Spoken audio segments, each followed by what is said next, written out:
দ্বিতীয় পোর্শনে ভোটের পর দেখছি একটু সবুজের পাল্লাটা একটু নিয়ে হঠাৎ বেড়ে গেল। গেরুয়া গেরুয়া আবির 1 কুইন্টাল অর্ডার দিয়েছি। এই 24 ঘন্টার ডিজিটাল পেজ আজকে কলকাতার যে সমস্ত জায়গাতে ঘুরছে তার মধ্যে আমাদের আজকে চলে আসতেই হচ্ছে বড়বাজার ভোংরাপট্টিতে। আমরা এই মুহূর্তে এসে দাঁড়িয়েছি 124 নম্বর পণ্ডিত পুরুষোত্তম রায় স্ট্রিটে রামপ্রসাদ দেবীপ্রসাদের দোকানে।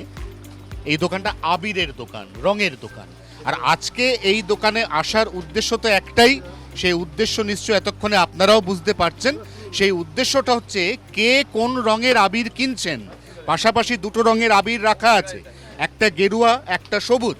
আজকে সকালবেলা থেকে আরম্ভ হয়েছে, অরেঞ্জ গ্রিন দুটো সমান করে আবার চলছে, কিন্তু আবার কয়েকটা জায়গায় দেখছি চৈতন্যপুরে ওরা গ্রিন নিল কটা, তার সাথে আবার অরেঞ্জও কয়েকটা নিচ্ছে। মানে এখনো পর্যন্ত মিশ্র প্রতিক্রিয়া রয়েছে। যদি পার্সেন্টেজ করতে বলা হয় তাহলে সবুজের পাল্লা ভারী নাকি কমলার পাল্লা ভারী? দ্বিতীয় পোর্শনে ভোটের পর দেখছি একটু সবুজের পাল্লাটা একটু নিয়ে হঠাৎ বেড়ে গেল।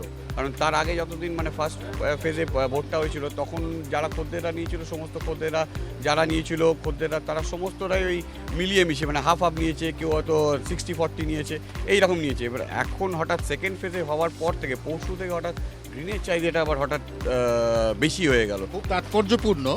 আমরা এখানে কোনো স্যাফোলজিস্টের সাথে কথা বলছি না, আমরা সংখ্যাতত্ত্ব নিয়ে বেশি কচকচির মধ্যে যাচ্ছি না, কিন্তু একটা জিনিস পরিষ্কার, রাজ্যে 23শে এপ্রিল প্রথম দফার নির্বাচন। তারপরে এই কলকাতার বড়বাজার এলাকা থেকে প্রচুর পরিমাণের গেরুয়া আবির, অরেঞ্জ আবির তার ডিমান্ড বাড়ছিল। কিন্তু হঠাৎ করে দ্বিতীয় দফার নির্বাচন 29শে এপ্রিল, সেই নির্বাচন শেষ হওয়ার পর থেকে সবুজ আবিরের চাহিদা বাড়ছে। চাহিদা এবং যোগানের ভারসাম্য রাখা কঠিন হয়ে যাচ্ছে। এখানে দুটো স্যাম্পেল আবারও দেখাবো, পাশাপাশি রেখে দেওয়া আছে। প্রত্যেকে একদম কর করে টাকাতে সেই আবির কিনে নিয়ে চলে যাচ্ছেন। ডিমান্ড যাচ্ছে গেরুয়ার দিকে যাচ্ছে, সবুজেও যাচ্ছে, দুটোই বেশি কোনটায় যাচ্ছে? বেশি সবুজটা বেশি। সবুজে বেশি। কিসের ইঙ্গিত আমাদের এখনো পর্যন্ত জানা নেই, কারণ ইতিমধ্যেই আমরা জানি যে সমস্ত বুথ ফেরত সমীক্ষা হয়েছে তাতে প্রাথমিকভাবে গেরুয়াকে এগিয়ে রাখা হয়েছিল, কিন্তু এরকম বেশ কিছু সমীক্ষা পরবর্তীকালে ওই সমীক্ষা প্রদানকারী কর্তৃপক্ষ তারা উইথড্র করেছেন। এবং এই অবস্থায় বড় বাজারের মতো জায়গা, যে জায়গাতে আবিরের বিক্রি কার্যত দোকানটাকে হাউসফুল করে রেখে দিয়েছে, সেখানে আবিরের বিক্রিতে কিছুটা হলেও সবুজ আবিরের পাল্লা ভারী বলছেন এখানকার বিক্রেতা। 24 ঘন্টার জন্য ক্যামেরা দীপের সঙ্গে অয়ন, বড়বাজার, কলকাতা।